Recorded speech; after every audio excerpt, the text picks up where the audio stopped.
ये बता दे कि आइन पार्लिमान के अलावा कोई रीराइट कर सकता है?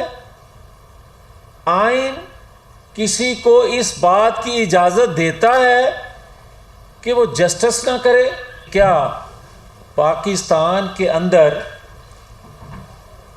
अगर इस तरह की साजिश चलती रहेगी, अगर इस तरह के किरदार जो हैं उनको खुला छोड़ दिया जाएगा, तो पाकिस्तान के अंदर से इंतशार कम हो सकेगा?